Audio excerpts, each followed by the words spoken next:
आप सभी लोगों का स्वागत है फिर से एक बार क्रिक जोन में। आशा करता हूँ सभी लोग सही सलामत होंगे। तो चलिए शुरू करते हैं आज का वीडियो, जो कि एक और मुकाबला ये था कि यहाँ पे दोनों ही टीम जो पंजाब किंग्स और राजस्थान रॉयल्स के बीच ये मुकाबला था। ये मुकाबला हालांकि गुवाहाटी में खेला गया था और गुजरात राजस्थान रॉयल्स के लिए बहुत ही अहम था, क्योंकि टॉप टू का स्पॉट बरकरार रखने के लिए। और वही दूसरी तरफ अगर आप देखें तो पंजाब किंग्स के लिए था कि 10वें पायदान से क्या सामने आ सकते हैं, या फिर आखिरी जो दो मैचेस बाकी यहाँ पे अच्छा खासा फिनिश कर सकते हैं क्या जीत कर। और यही अपने प्राइड के लिए उतरे इस मुकाबले में खेल दिए। और वही राजस्थान रॉयल्स के लिए पास मौका था, क्योंकि यहाँ पे लगातार 3 मैच हार कर आए हुए हैं और अपने दूसरे होम में अच्छा खासा फिनिश करना चाहेंगे। और प्लेऑफ के रेस तो बिल्कुल प्लेऑफ के लिए तो क्वालिफाई हो चुके हैं, लेकिन जो प्लेऑफ की मैचेस है उसके लिए तैयारी किस तरीके से करते हैं, ये इस मुकाबले में किस माइंडसेट के साथ उतरते हैं वो देखने वाला बात था। लेकिन वहीं पे अगर देखें तो टॉस राजस्थान रॉयल्स ने जीता, पहले बल्लेबाजी का फैसला किया। फिर से वही आश्चर्यचकित ये डिसीजन मुझे लगा, क्योंकि आप टॉस जीतकर अमूमन चेस करने को ही देखते हैं। और खासतौर पे वही दूसरी तरफ देखें तो पंजाब किंग्स को अच्छा खासा दबाव में डाल सकते थे और अच्छा खासा देखकर चेस कर सकते हैं, क्योंकि आपको हार अगर देखें तो हारने से मुश्किल तो होता, लेकिन आप क्वालिफाई कर चुके थे तो आप अपने आप को मौका दे सकते थे। लेकिन वही दूसरी तरफ देखें तो टॉम कोहलर कैडमोर को वापस प्लेइंग 11 में डाला गया जोस बटलर की जगह पे, क्योंकि आक्रामक बल्लेबाज है। तो आज वो खासा चला नहीं। खासतौर पे देखें तो यशस्वी जायसवाल ने एक चौका लगाया था, सैम करन ने गेंदबाजी की थी, लेकिन पहला ओवर डाला था, लेकिन वहां पे ही प्ले डाउन हो गया। और जबरदस्त वो गेंदबाजी का मुजाहरा दिखा सैम करन द्वारा पहले ओवर में कप्तान के द्वारा। और वही यशस्वी जायसवाल फिर से एक और बार नाकाम रहे। अच्छा खासा सिलसिला जा नहीं रहा है इस सीजन। अगर देखें तो शतक के पारी खेले, लेकिन फिर भी देखें तो वो कंसिस्टेंसी उतना खास दिखा नहीं। जो स्टार्ट मिलता है उसको बड़े लंबे स्कोर में तब्दील नहीं कर पाए। ये एक थोड़ा बहुत चिंताजनक बात है वर्ल्ड कप से पहले, और खास तौर पे देखें तो प्लेऑफ से पहले, क्योंकि आपके बटलर जैसे बल्लेबाज अगर जाते हैं तो आपके ऊपर और भी ज्यादा दारोमदार आ जाता है। वही संजू सैमसन आया कप्तान, लेकिन फिर भी देखें तो संजू सैमसन भी थोड़ा बहुत मुश्किलात में अपने आप को पाया, क्योंकि अच्छा खासा गेंदबाजी चल रहा था। हर्षल पटेल को भी गेंदबाजी करवाया था पावर प्ले में। वही अगर आप देखें तो नथान एलिस, अर्शदीप सिंह अच्छा खासा गेंदबाजी का मुजाहरा दिखा। और सभी अच्छे खासे लेंथ पे गेंदबाजी कर रहे थे, क्योंकि स्लोअर वेरिएशंस डाल रहे थे, थोड़ा बहुत स्लो गेंदबाजी भी कर रहे थे, शॉर्ट ऑफ लाइन डिलीवरी। और वहां पे थोड़े बहुत बल्लेबाजों को दिक्कत हो रहा था रन बटोरना। और वही दूसरी तरफ देखें तो कॉलर कैडमोर ने भी छक्के लगाने की तो कोशिश की, एक आध छक्के भी लगाए, लेकिन ज्यादा लंबे समय तक चला नहीं। पावर प्ले के बाद देखें तो पावर प्ले में सिर्फ 38 ही रन बनाए थे, एक विकेट के नुकसान पे। लेकिन जब राहुल चहर आए पावर प्ले के बाद, अच्छा खासा गेंदबाजी किया, कैडमोर को चलता किया, संजू सैमसन को भी नाथन एलिस की जबरदस्त गेंद और short of length slower deliveries थी, वहां पे फंसते हुए दिखाई दिया। 18 रन की पारी खेली, लेकिन ज्यादा कुछ खास कंट्रीब्यूट नहीं कर पाए। लेकिन रियान पराग उसके बाद आए और लोकल बॉय के पास मौका था कि क्या यहाँ पे एक अच्छा खासा स्कोर बना पाएंगे। और उससे भी ज्यादा कि अपने इस गुवाहाटी के मैदान में जो अभी तक रियान पराग का बल्ला नहीं चला था, क्या आज इस मुकाबले में बल्ला चल सकता है। और वही करने की कोशिश में अच्छा खासा अश्विन को भी भेजा था 5वें नंबर पे, और अच्छा खासा चला वो पैंतरा। और उस बीच देखे तो अर्शदीप की लगभग पार्टनरशिप्स बने, और उस अर्शदीप के पार्टनरशिप ने थोड़ा बहुत देखे तो थोड़ा बहुत वापसी करवाए राजस्थान रॉयल्स की। इस पारी को बनना बहुत ही धीमे चल रहे थे, और स्पिनर्स तेज गेंदबाज अच्छा खासा गेंदबाजी कर रहे थे। और खासतौर पे अश्विन जो 12वें या 13वें ओवर में था, जहां पे राहुल चहर के एक ओवर में जो एक छक्का दो चौका लगाए थे, वहां पे उस ओवर में 17 रन आए थे।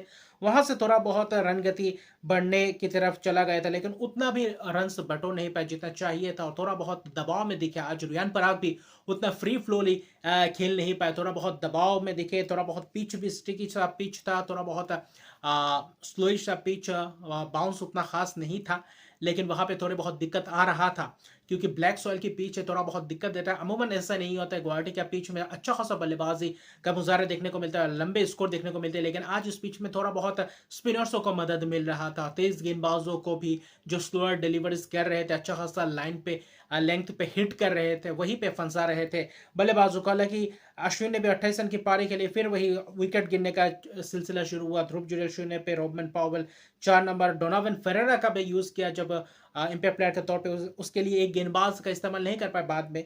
रन्स भी उतने नहीं थे इसलिए यूज़ करना पड़ा था, 5-6 ओवर बाकी था।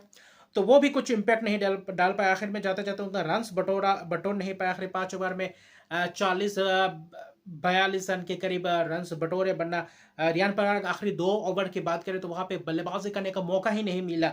जहाँ पे बोल्ट ने आखिर में आकर 2 चौके तो लगाए थे, लेकिन रियान पराग जो 48 रन की पारी खेली 34 गेंदों में, वहाँ पे हर्षल पटेल ने उनको एलबीडब्ल्यू आउट किया, जहाँ पे पूरी तरीके से फुल टॉस गेंद थी, कमर के नीचे थी और वहाँ पे डायरेक्ट हिट था, वहाँ पे विकेट था और वही ज़बरदस्त फील्डिंग भी दिखा आज। और वही दूसरी ओर देखें तो रैली रूसो का एक ज़बरदस्त कैच है डोनावन फेरेरा का। और कुल मिलाकर देखें तो अश्विन और रियान पराग की उस प्रदर्शन, उस पार्टनरशिप के अलावा बाकी कुछ खास बल्लेबाजी चला नहीं। रियान पराग की 48 रन की ज़बरदस्त पारी 34 गेंदों में, लेकिन कुछ ओवर्स देखें तो लगातार बल्लेबाजी करने का मौका नहीं मिल रहा था। बीच में थोड़े बहुत ऑफ स्ट्राइक भी रहे थे, तो जिसके कारण पूरी तरीके से फ्लो में दिखे नहीं, थोड़ा बहुत अलग सा दिखा। लेकिन 20 ओवर में सिर्फ और सिर्फ 144 रन ही बना पाए थे 9 विकेट के नुकसान पे, जिसमें से गेंदबाजों की जबरदस्त वापसी। Arshdeep Singh 1 wicket, Sam Curran ने शुरुआती में अगर देखें तो अच्छा खासा गेंदबाजी किया था, 3 ओवर में 24 रन देकर 2 विकेट जबरदस्त चटकाए। राहुल चौहान ने 2 विकेट चटकाया, हर्षल पटेल ने आखिर में 2 विकेट चटकाए और पर्पल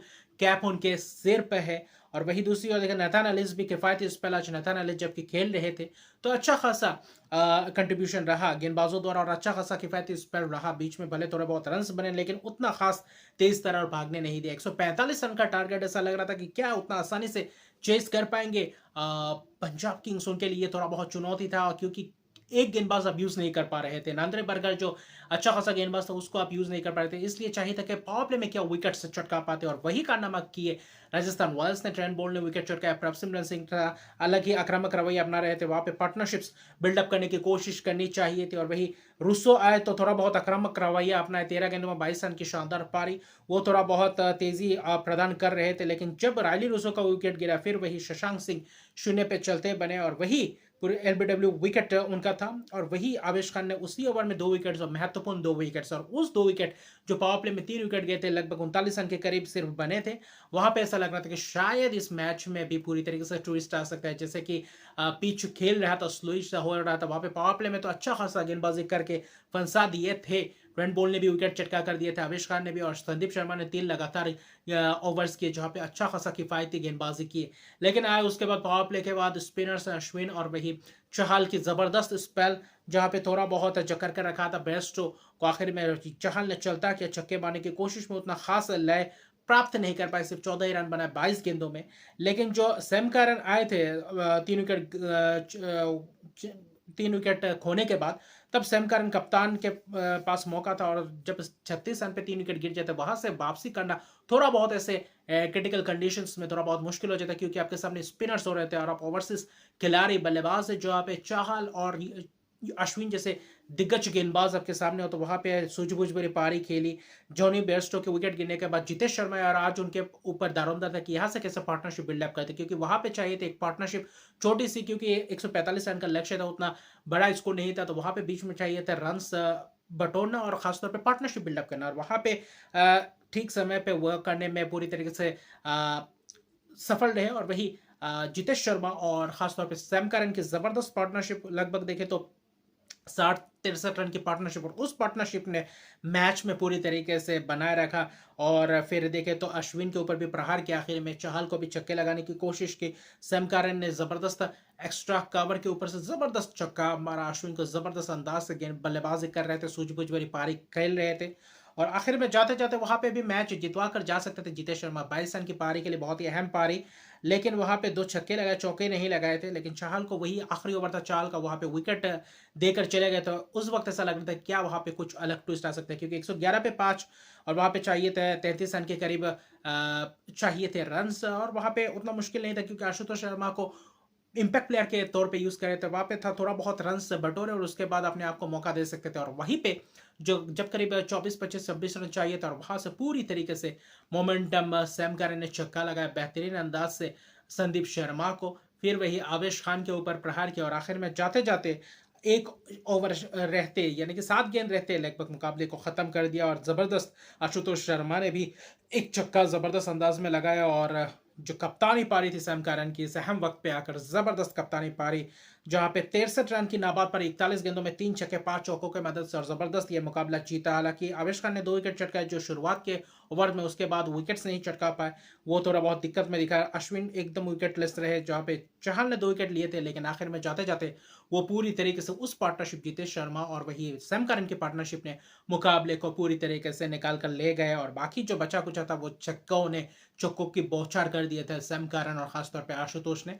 और वहां पे 7 गेंद शेष रहते ये मुकाबला खत्म किया और जबरदस्त मुकाबला देखने को मिला। ये लोएस्ट टोटल भी जबरदस्त रोचक बन चुका था और खासतौर पे पंजाब किंग्स और राजस्थान रॉयल्स के बीच भी अलग ही टक्कर देखने को मिलती है और वही टक्कर फिर से एक और बार देखने को मिला। और इसी के साथ देखें तो 5 विकेट से मुकाबला जीता और सैम करन और बेस्टो के लिए ये आखिरी मुकाबला था। उसके बाद इस मुकाबले के बाद वो लोग रवाना हो जाएंगे अपने देश यानी कि T20 वर्ल्ड कप के प्रिपरेशन के लिए, जहां पे पाकिस्तान के साथ T20 सीरीज के लिए उसके हवाले से सिर्फ एक ही मैच बचा रहेगा। पंजाब किंग्स वहां पे क्या बदलाव करते हैं, क्योंकि वहां पे बेस्ट टू सैम करन नहीं रहेंगे, तो 19 तारीख को कौन अगुवाई करेगा और कौन से बल्लेबाज खेलते हुए नजर आएंगे, ये भी एक दिखने लायक बात होगा। बाकी ये मुकाबला जबरदस्त जीत और 4 लगातार हार राजस्थान रॉयल्स को टॉप 2 का स्पॉट कहीं गंवा ना जाए और अहम समय में ऐसा फॉर्म डगमगाना थोड़ा बहुत चिंताजनक बात होगा। तो मिलते हैं अगले वीडियो में, अभी के लिए इतने रखें। तक मेरे चैनल को सब्सक्राइब नहीं करते मेरे चैनल को सब्सक्राइब कर दीजिए, लाइक शेयर कमेंट जरूर कीजिए। तब तक के लिए गुड बाय।